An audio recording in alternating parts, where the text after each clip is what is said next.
Así que yo estudié en el colegio secundario en Buenos Aires y después en la Universidad de Buenos Aires. Después de graduarme de ingeniero civil, me fui a Estados Unidos a continuar mis estudios de posgrado y estuve trabajando en toda esa zona de Nueva York y New Jersey como ingeniero de diseño de puentes por 14 años. Pero en medio de todo eso el Señor me llamó para servirle. Y tuve que ir al seminario a estudiar y finalmente cuando me gradué, justamente la iglesia donde congregaba yo necesitaba un pastor chino.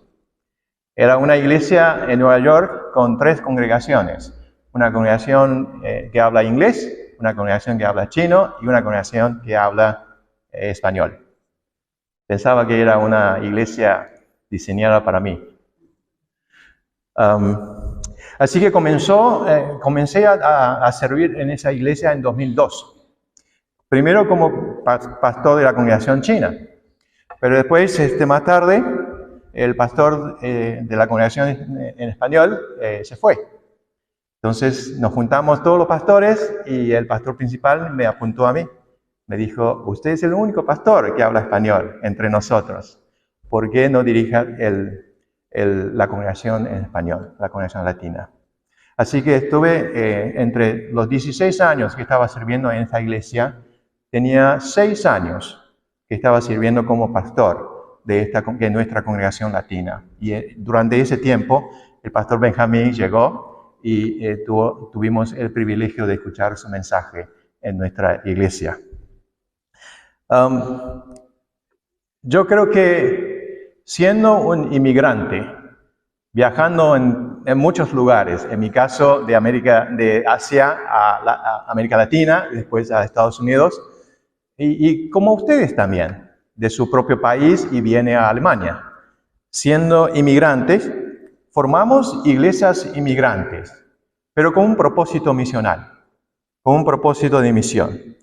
Así que, y las iglesias de inmigrantes tienen una potencia para ministerios misionales. Y justamente es por eso yo estoy actualmente trabajando para una agencia misionera que fue iniciada por las iglesias chinas en Estados Unidos. Y tenemos más o menos 80 misioneros alrededor del mundo.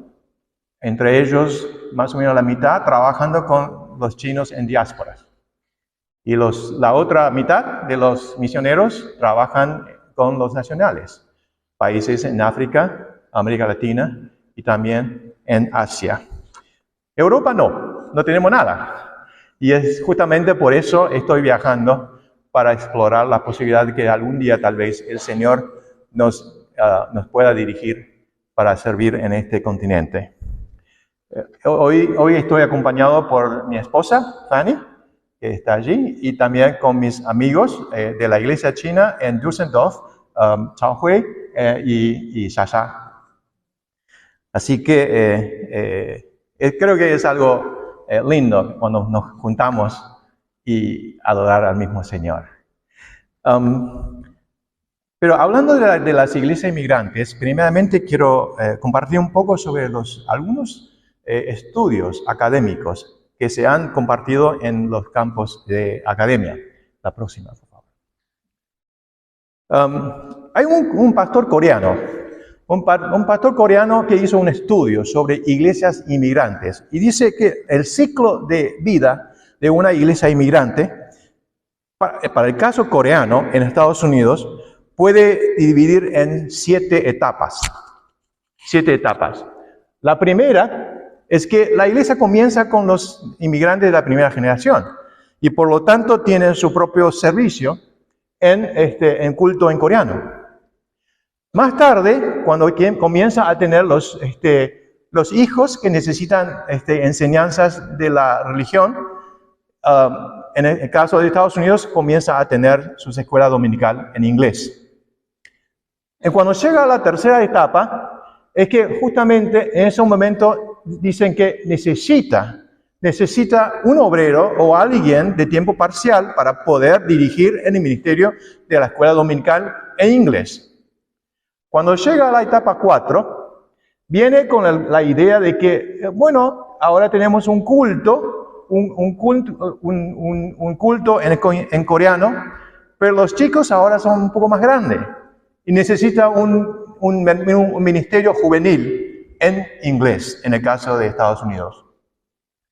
Y más tarde, cuando llega a la etapa 5, continúan a tener el culto en coreano, pero ya la cantidad de los inmigrantes, de los jóvenes, ya se suma a un cierto número, y por lo tanto necesita crear un departamento en inglés, del ministerio inglés. Y más tarde viene una iglesia con 2 cultos, de 2 idiomas, un culto en coreano y un culto en inglés. Y finalmente, cuando llega a una etapa ya mucho más avanzada, dice que, bueno, ahora el culto en inglés va a ser el culto principal, o la congregación principal, y el culto en coreano va a ser un culto o una congregación secundaria. Y eso sucede en Estados Unidos con el caso de los japoneses. Los inmigrantes japoneses ahora, actualmente, ya principalmente son congregaciones en inglés. Y ya llegan a la etapa número 7, la última etapa. Pero eso no es nuestra experiencia. O sea, académicamente es muy lindo de hablar todo eso. Pero eso no es la experiencia que yo tuve con la iglesia china y con la iglesia latina en Estados Unidos.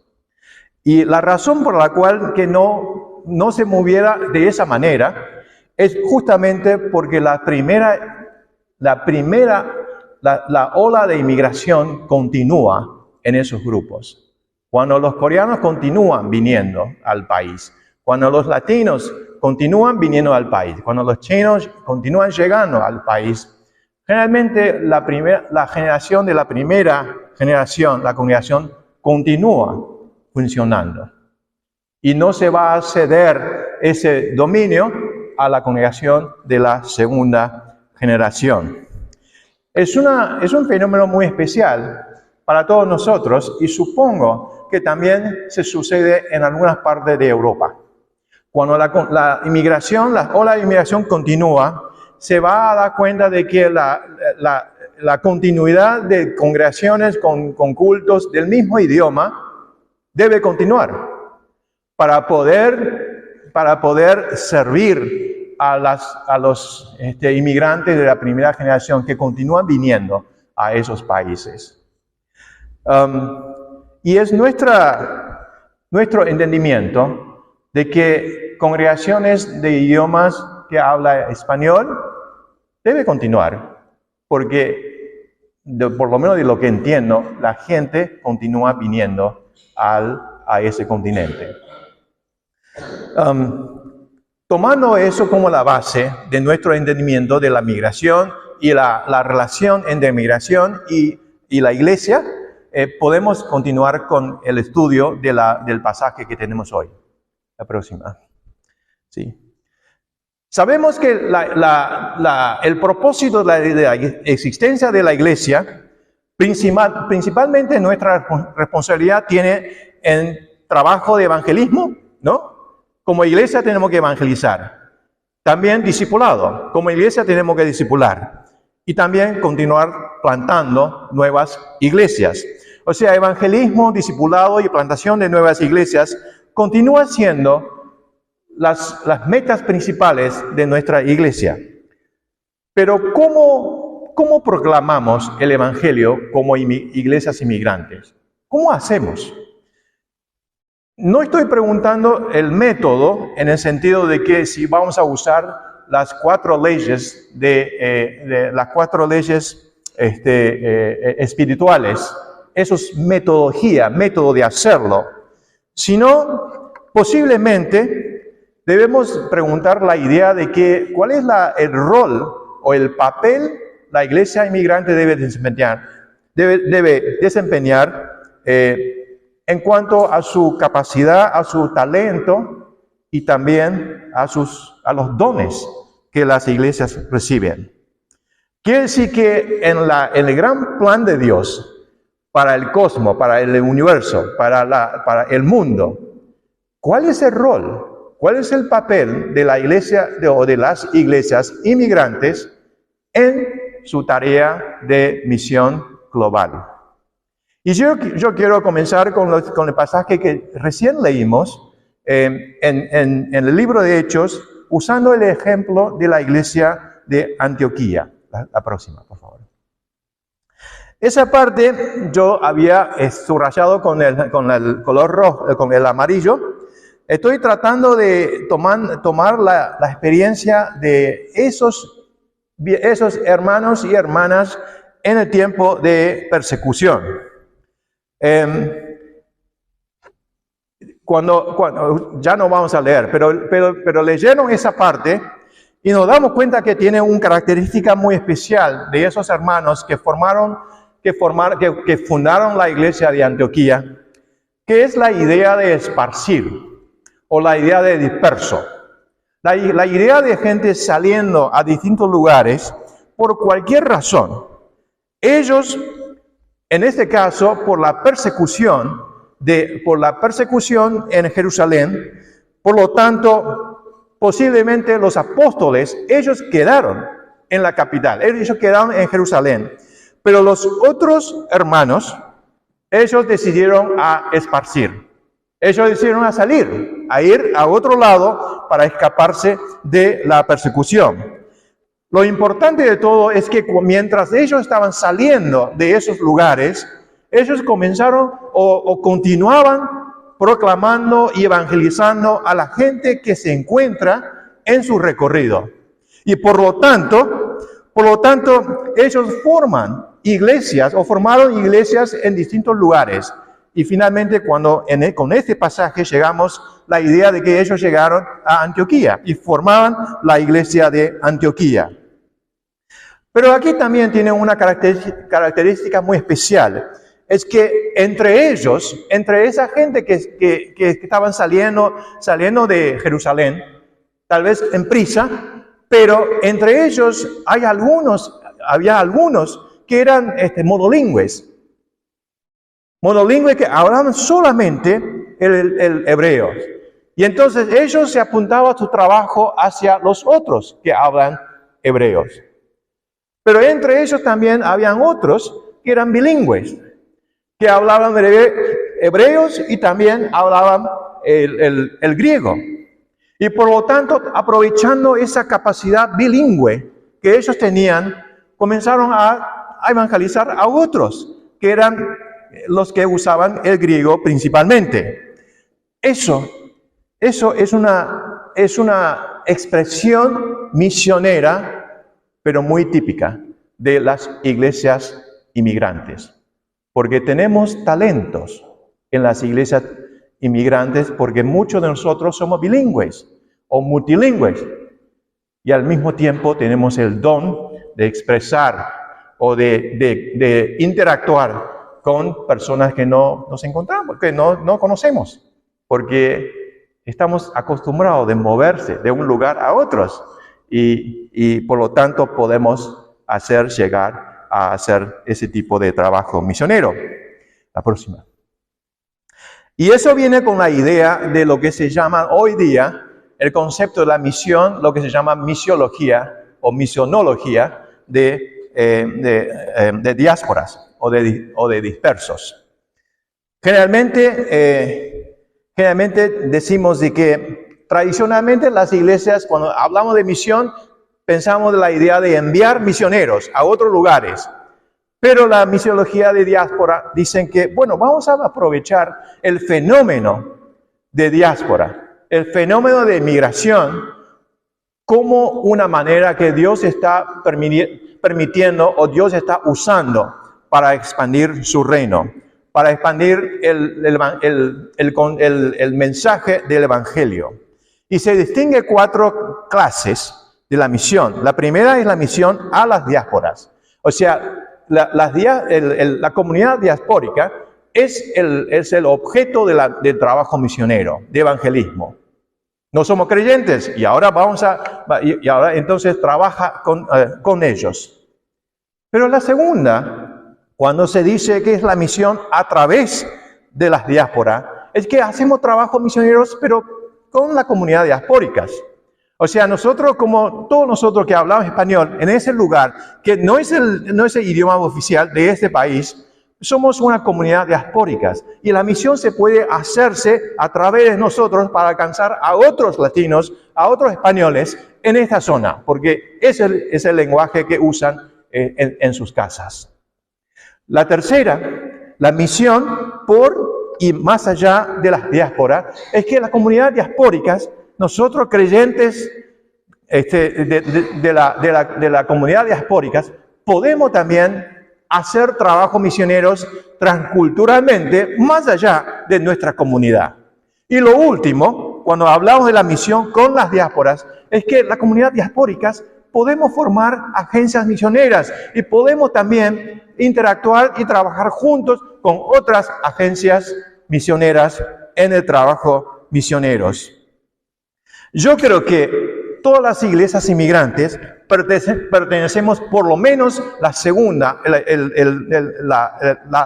dinámica de este estudio. O sea, somos comunidades diaspóricas y nosotros hacemos el trabajo misionero o hacemos el alcance evangelístico a nuestros pueblos,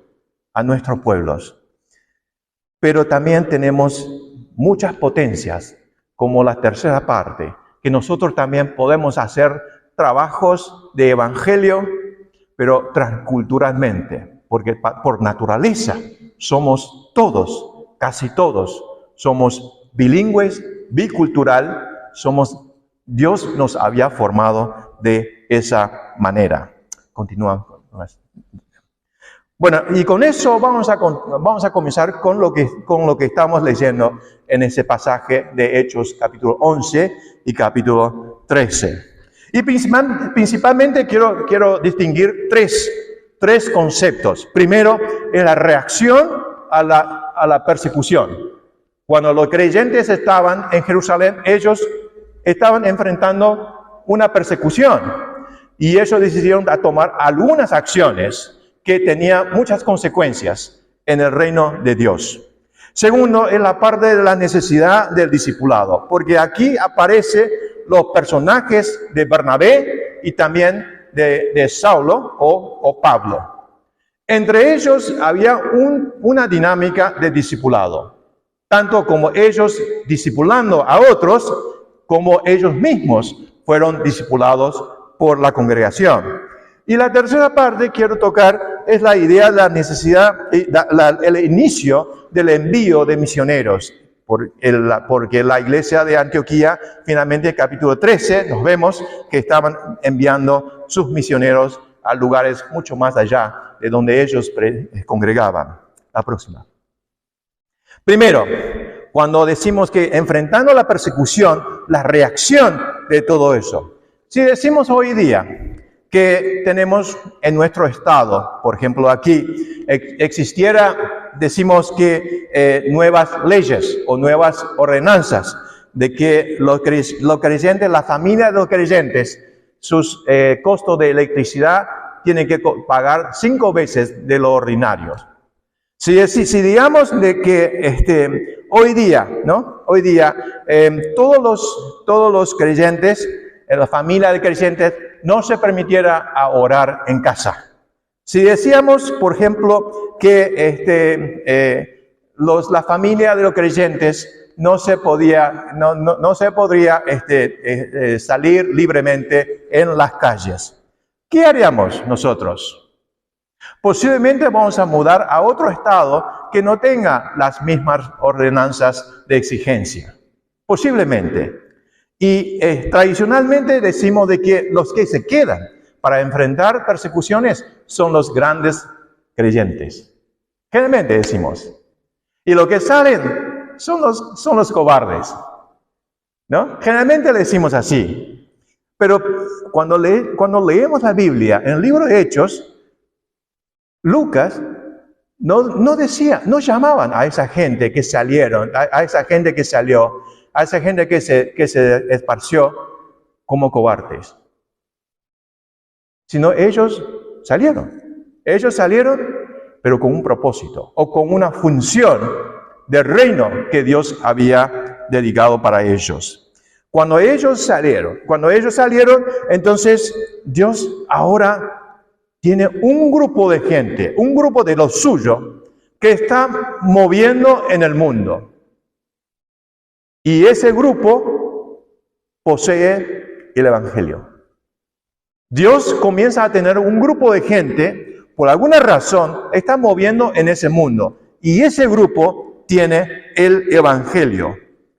Y por lo tanto, ese grupo comienza a alcanzar a otros, a la gente que se encuentra en su recorrido, y de tal manera que no solamente la misma cultura, sino transculturalmente llega a continuar a alcanzarlo en el Evangelio. Y eso es la responsabilidad de las iglesias inmigrantes.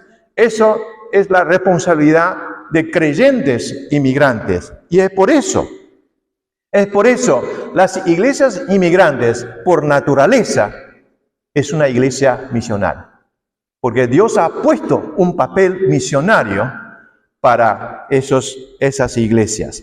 La próxima. La segunda parte es la idea de esa interacción entre Pablo y Bernabé.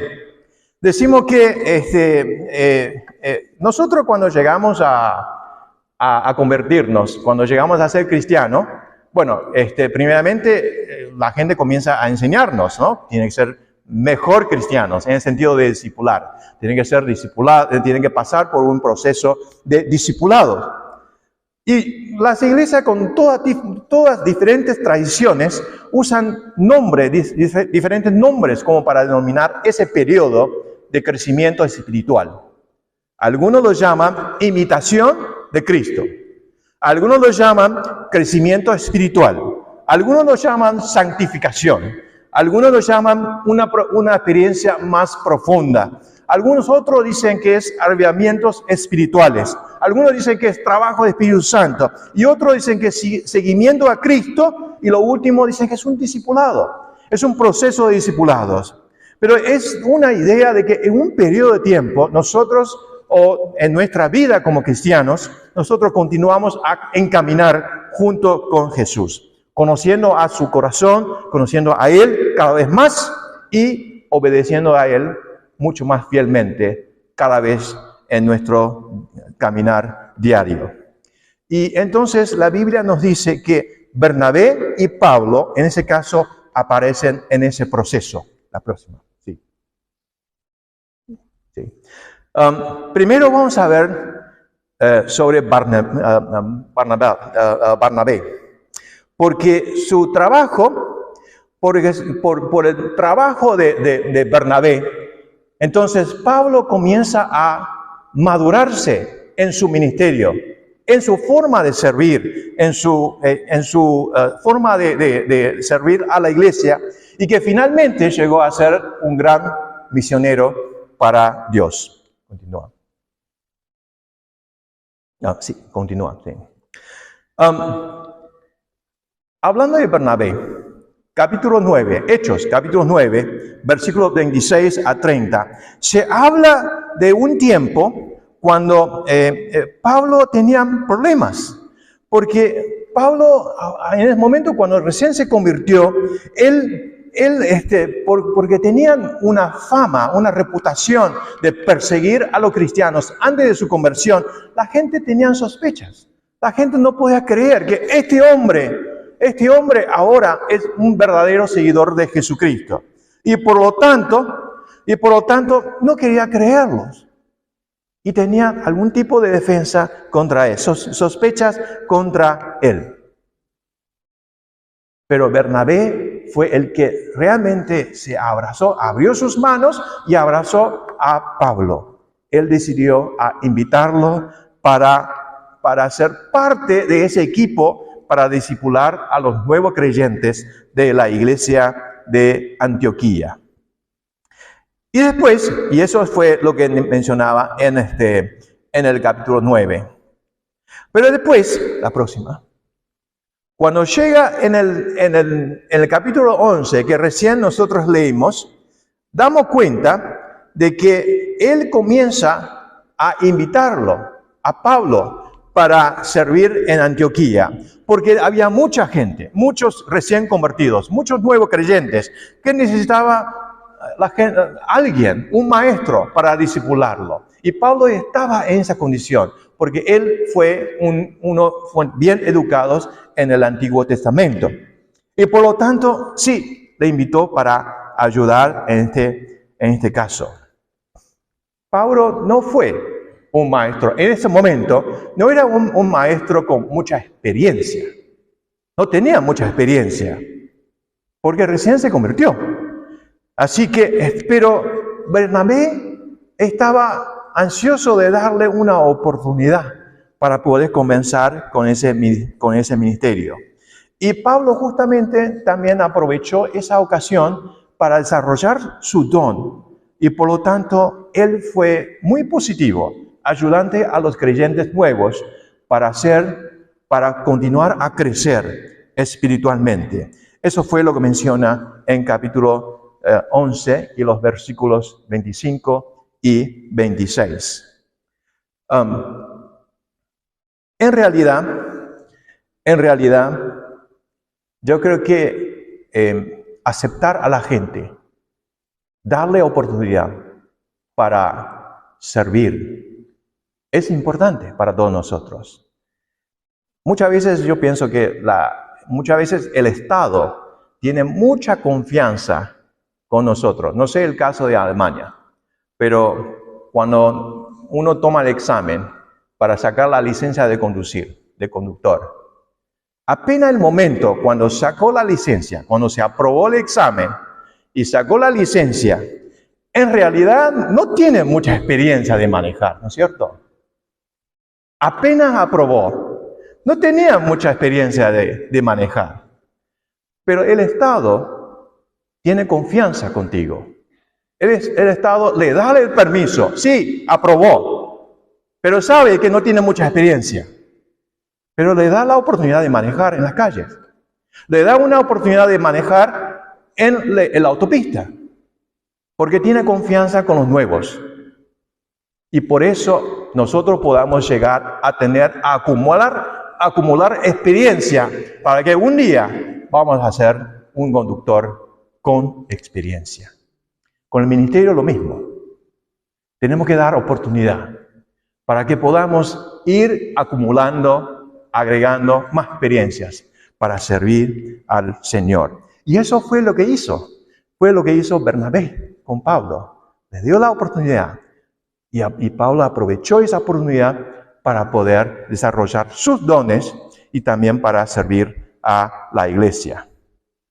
Eso quiere decir que muchas veces, cuando vemos en este pasaje, muchas veces nuestro enfoque está, sí, Pablo sí había llegado a servir y a discipular a los nuevos creyentes en Antioquía. Pero podemos ver de otro ángulo y ver que la iglesia, la congregación, con Bernabé, en realidad estaba ayudando a Pablo a madurarse. Es un proceso mutuo. Es un proceso mutuo. Uno discipula a otros, pero de la misma manera, la otra parte le está ayudando para madurar como cristiano y como obrero del Señor. La próxima. Y lo último, cuando llegamos a la última parte, se habla de ese equipo.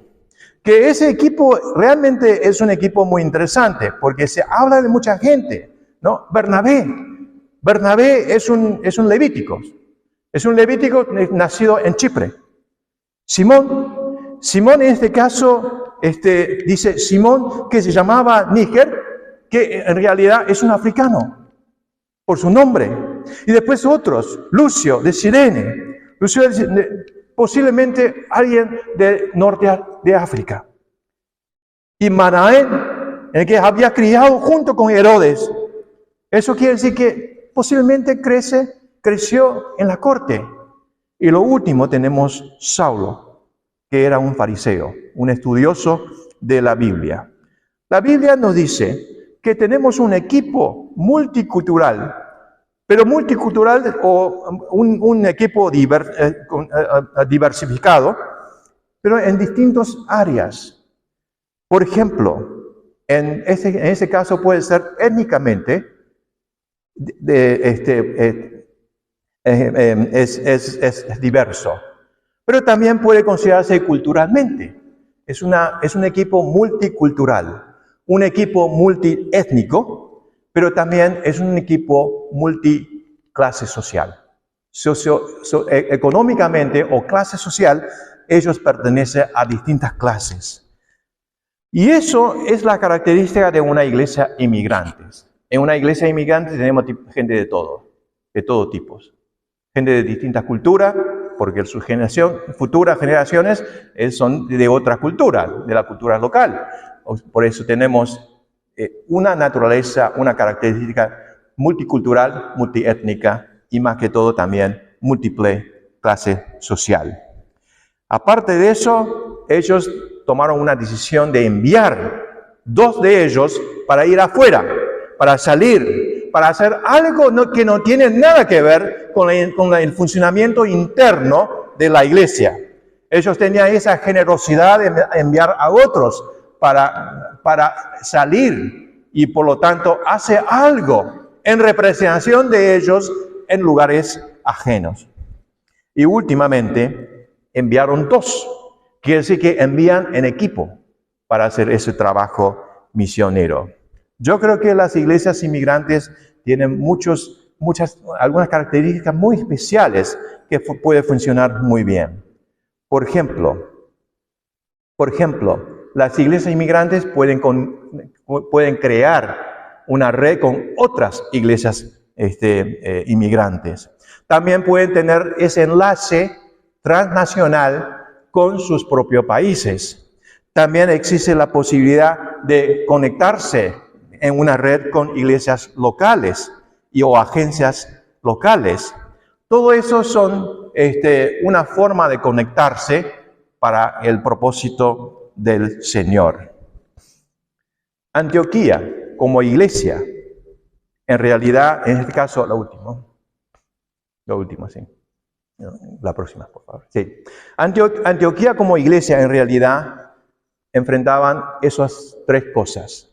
Primero, estaban enfrentando la persecución y como reacción de la persecución, ellos esparcieron y fundaron esa iglesia, porque eran una iglesia. Esa iglesia fue una iglesia fundada por gente en movimiento.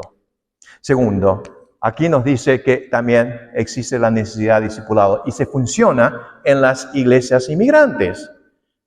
Necesitamos a alguien que nos ayude a discipularnos, pero al mismo tiempo la iglesia es el lugar perfecto como para discipular a los maestros, para formar nuevos maestros, como en el caso de Pablo.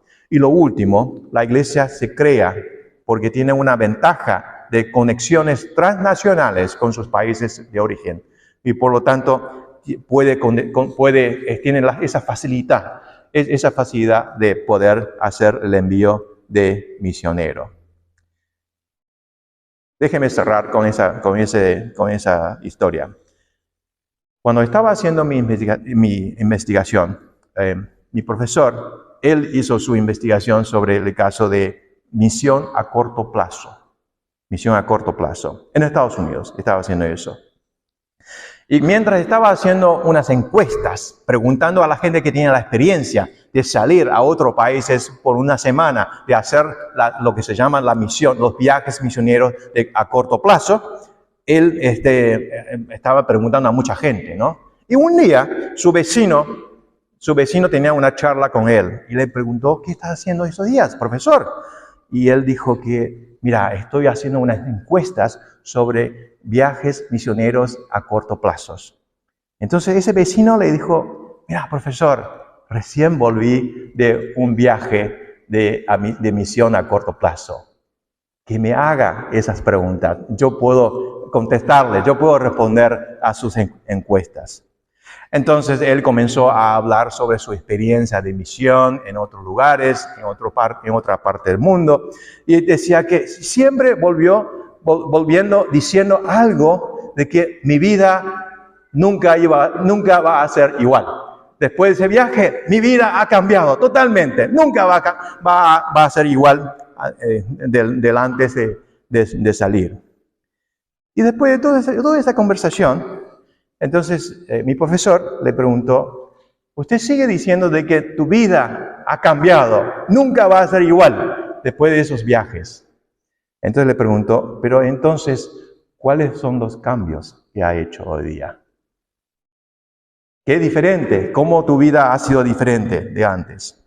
Y ese hombre entonces justamente tenía una pausa, silencio, estaba comenzando a pensar, ¿de qué cosa había sido diferente ahora en mi vida? Comenzó a pensar.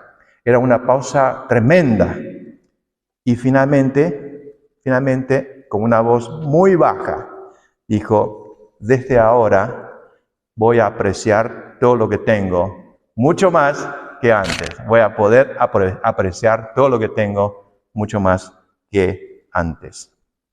Fíjense, ese hermano o esa persona estaba viendo todas las cosas desde su punto de vista, desde un ángulo egoísta, de su propio ángulo. Él no estaba viendo las cosas con el ángulo de Dios. Para él, misión a corto plazo, lo que le sirve es que él pueda aprender a apreciar todo lo que posee. Y nada más. Y nada más. En realidad, un viaje a misión a corto plazo tiene mucho que ver con el reino de Dios. Dios ha invertido muchas cosas en esas personas, tanto él como sus colegas, lo que sean. Ha invertido mucho. No solamente para que pueda apreciar de lo que posee, sino hay muchas cosas, hasta en el campo pueden tener algún tipo de impacto. Es posible que Dios quiera que él comience a hacer amigos de lo que había servido. Comienza a hacer amigos de lo que viven entre ellos en su propio barrio, pero que tienen también del mismo origen de la gente que él estaba sirviendo. Es posible que Dios quiera que él ofrenda más para su misión. Es posible que Dios quiera que él continúe comprometiendo en futuros viajes misioneros en una forma continua. Y es muy posible también que Dios pueda esperar que él se comprometa para dejar su trabajo y entrar al campo misionero a tiempo completo. Pero todo eso nunca fue en su consideración. Así que, hermanos y hermanas, cuando nosotros pensamos las cosas, dejemos pensar desde el ángulo de Dios y no desde el ángulo de ser humano. ¿Qué es lo que Dios quiere hacer entre nosotros? ¿Qué es lo que Dios quiere hacer en una iglesia inmigrante? En su reino. No es que la iglesia estaba sirviendo a mí para que yo pueda vivir en una vida más confortable, sino que esa iglesia es como una iglesia de Antioquía. No solamente cumple función para servir, para dirigir, para educar y para discipular a nosotros como creyentes, sino pueden tener una función estratégica en su reino, estando aquí en Duisburg. Así que yo quiero que terminemos aquí sabiendo de que no estamos acá para tener una iglesia y que nos sirva a cada creyente o cada miembro solamente. Pero comenzamos a ver un poco desde el punto de vista de Dios. Dios pone una congregación, un grupo de gente en esta localidad. ¿Para qué? ¿Para qué? Y seguramente existe un papel especial para nosotros como congregación, pero también para nosotros como individuos. Oremos. Padre Celestial, te damos gracias por ser inmigrantes en un país, pero al mismo tiempo por ser miembro de Iglesia Inmigrante. Te pedimos, Señor, que nos acompañe mientras nosotros reflexionamos la idea de una iglesia inmigrante y cómo de ser iglesia inmigrante a llegar a ser una iglesia misional. Pedimos que nos dé sabiduría, pero más que todo pedimos que nos dé coraje para poder vivir el papel que nos ha esperado. En nombre de Jesús. Amén.